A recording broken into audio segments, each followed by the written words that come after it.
شاد صاحب آج بڑا بھرپور دن رہا یہ دورہ، اور اس دورے کے موقع پر آپ کیا سمجھتے ہیں کہ جو SIFC میں آج میٹنگ ہوئی ہے وہ جو تحفظات رہے ہیں ماضی میں بھی سعودی عرب کے کہ پاکستان میں رکاوٹیں آ جاتی ہیں، انتظامی رکاوٹیں آ جاتی ہیں، تسلی بخش آپ سمجھتے ہیں کہ آج یہ بیٹھک رہی ہے، سعودی عرب مطمئن ہوا ہوگا؟ عباس صاحب، آج کی جو کلیدی میٹنگ میرے نقطہ نظر سے وہ وہی ہے جو SIFC کی ایپیکس کمیٹی کے ساتھ ہوئی ہے،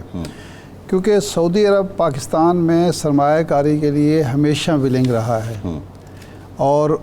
کئی شعبوں میں پہلے سرمایہ کاری ہوئی بھی ہے، لیکن ہمیشہ یہ ہوتا ہے کہ ہمارے ہاں جو سعودی دوستوں سے بات ہو، یہ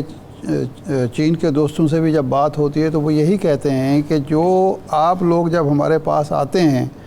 کہ جی ہمیں یہ مدد چاہیے، $1 ارب چاہیے پارکنگ کے لیے، تو اگلے 2 گھنٹے 4 گھنٹے میں وہ پارک ہو چکے ہوتے ہیں، ٹرانسفر ہو چکے ہوتے ہیں۔ آپ کے ہاں جب ہم آتے ہیں تو جو کام 2 دن میں ہوتا ہے وہ 2 مہینے میں بھی نہیں ہو پاتا، بلکہ 2 سال میں بھی نہیں ہوتا۔ پھر آپ کہیں کہتے ہیں جی پیپر رولز آ گئے ہیں، بیوروکریسی کا مسئلہ ہے، عدالتوں کا مسئلہ ہے، فلاں ہے، ہمارے قوانین ہیں، یہ جمہوریت ہے، ہمارے یہ چیزیں رکاوٹیں کھڑی کر دیتے ہیں۔ تو اب جتنے بھی ملک ہمارے ہاں سرمایہ کاری کرنا چاہتے ہیں ان کی یہ خواہش ہے کہ جی اپنے جو بیوروکریٹک آپ کے نارمز ہیں ان کو آپ نمٹیں، یہ ہمارا مسئلہ نہیں ہے، عدالتی نظام آپ نے ٹھیک کرنا ہے، آپ ٹھیک کریں، یہ ہمارا ایشو نہیں ہے۔ ہم جب ہمارا سرمایہ کار یہ افورڈ نہیں کرتا کہ وہ $2 ارب کی، $5 ارب کی، $50 ملین کی سرمایہ کاری کرے، وہ کچھ پیسے اڑا کے بیٹھ جائے اور پھر وہ انتظار کرتا رہے کہ بھئی یہ پیسے اصل تو نہیں ڈوب رہا، منافع تو جب آئے گا۔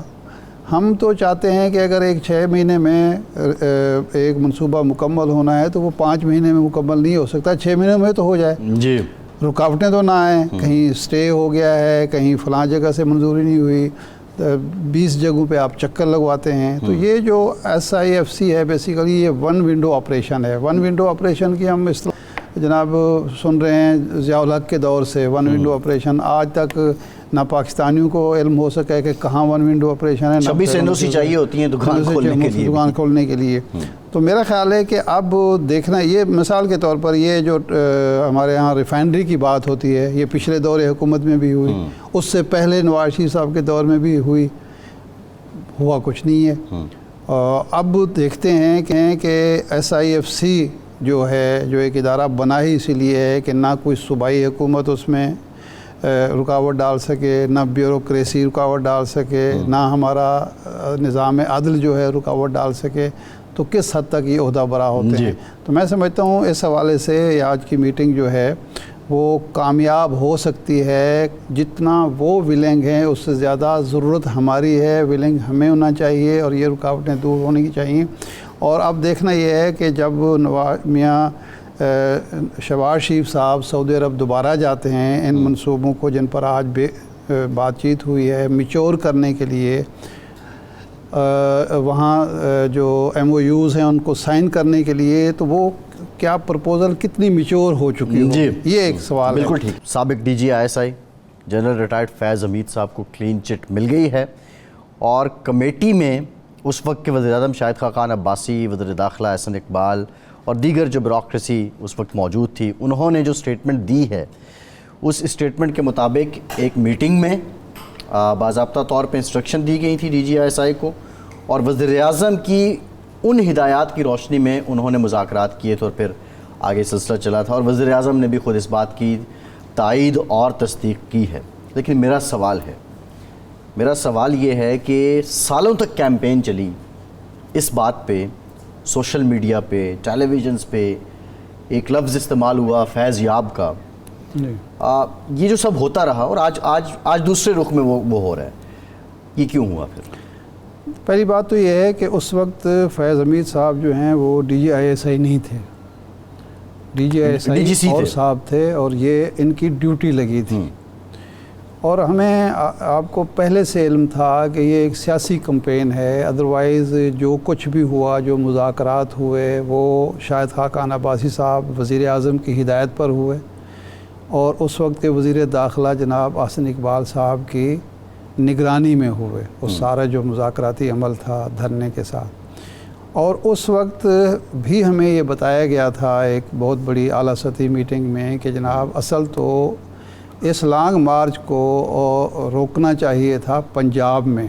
لیکن پنجاب میں اس کو خوش اسلوبی سے روانہ کیا گیا، اور شہباز شریف صاحب کی حکومت نہیں چاہتی تھی کہ پنجاب میں لاہور میں یدھ مچے، اور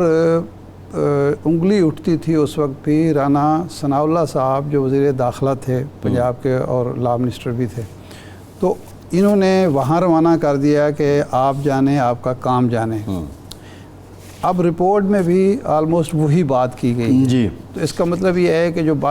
باتیں ہوتی رہیں، کم از کم یہ جو کمیٹی تھی اس پہ انفلوئنس اگر ہو سکتا تھا کسی کا تو وہ موجودہ حکومت کا ہو سکتا تھا، کسی اور کا تو نہیں ہو سکتا تھا. اور اگر اس دور میں آنے والی رپورٹ میں یہ کہا گیا ہے کہ اس وقت کی پنجاب حکومت اصل میں خرابی کہاں سے پیدا ہوئی تھی، وہ یہ تھی کہ جب موجودہ چیف جسٹس قاضی فائد عیسیٰ صاحب نے جو وہ دھرنا کیس کی رپورٹ اس پہ جو فیصلہ دیا نا، اس میں انوالو کر دیا ایسے لوگوں کو بھی، ایسے اداروں کو بھی جن کا کوئی کردار نہیں تھا. تو آپ کو پتہ ہے اس میں کون کون کس ملبہ ڈال دیا گیا تھا. تو اب یہ جو کمیٹی بنی تھی انہی کی ہدایت عمل درآمد نہ ہونے پہ بنی تھی، عمل درآمد نہ ہونے پہ بنی تھی. اب یہ جو بوجھ ہے وہ موجودہ چیف جسٹس صاحب اور سپریم کورٹ پر ہے کہ ان کی ہدایت پر عمل درآمد کے لیے جو کمیٹی بنی، اب رپورٹ آ گئی ہے اور اس میں تعین کر دیا گیا ہے ان کرداروں کا جن کی کوتاہی کے نتیجے میں وہ واقعہ ہوا، جس میں جانیں بھی کچھ ضائع ہوئی، زخمی ہوئے لوگوں کو تکلیف ہوئی. اب دیکھنا یہ ہے کہ سپریم کورٹ اس پر کیا اس کا نوٹس لیتی ہے، کیا ایکشن لیتی ہے، یا اس کو پھر سرد خانے میں ڈال دیا جاتا ہے. لیکن یہ واضح ہو گیا کہ اس وقت سپریم کورٹ کو بھی گمراہ کیا گیا تھا اور عوام کو بھی اور گمراہ کیا جاتا رہا، اور کچھ نئے فیکٹس آ گئے ہیں. یہ بالکل ٹھیک ہے. یہ ایک ہے اس کا پہلو. ارشاد صاحب، دو ڈیولپمنٹس ہوئیں، پیٹرولیم مصنوعات کی قیمتوں میں اضافہ، اور ساتھ ہی ساتھ روٹی جو ہے وہ وفاقی حکومت نے، کے پی حکومت نے اور پنجاب حکومت نے سستی کی. اور ایک بڑا ریلیف تھا، 4 روپے روٹی سستی ہو جانا یا 5 روپے ہو جانا، بہت بڑا ریلیف تھا. لیکن نان بھائی، میں ان کے کچھ ویڈیو میسیجز بھی دیکھ رہا تھا، وہ تو بڑے جارحانہ ہوئے پڑے. کیا اس معاملے میں نان بھائیوں کے مطالبات مانے جائیں گے، یا گڈ گورننس کی مثال اپناتے ہوئے حکومتی فیصلے پہ عمل درآمد کراتے ہوئے اسٹیٹ اپنی رٹ کو انڈوز کرے گی؟ اچھا، یہ جو پٹرول کا معاملہ ہے، دیکھیں پٹرول کی قیمتیں جو کل پرسوں بڑھی ہیں، یہ ہم جو انہوں نے ریٹس کا اعلان کیا ہے حکومت پاکستان نے، وہ ان کی بنیاد پر نہیں کیا.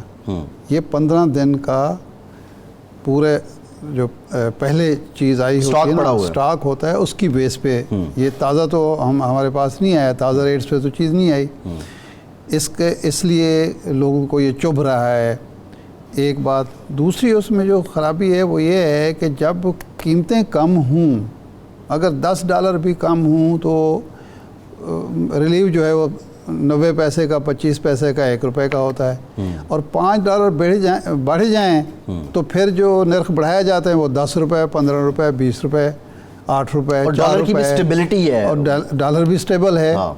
پچھلے کم از کم 3-4 مہینے سے، 6 مہینے سے، اگست کے بعد سے سٹیبل ہے. تو اس کے بعد ایک تو اس کا یہ پہلو ہے. دوسرا یہ ہوتا ہے کہ جب آپ کم کرتے ہیں یا بڑھاتے ہیں، اس کا جو ایک امپیکٹ ہے پوری اکانومی پہ، اس کی روشنی میں آپ کچھ فیصلے کریں. جب آپ کم کر رہے ہیں تو اس بات کو یقینی بنائیں کہ اس کے اثرات سارے شعبوں پر آئیں اور عوام کو ریلیف، واقعتاً ریلیف ملے.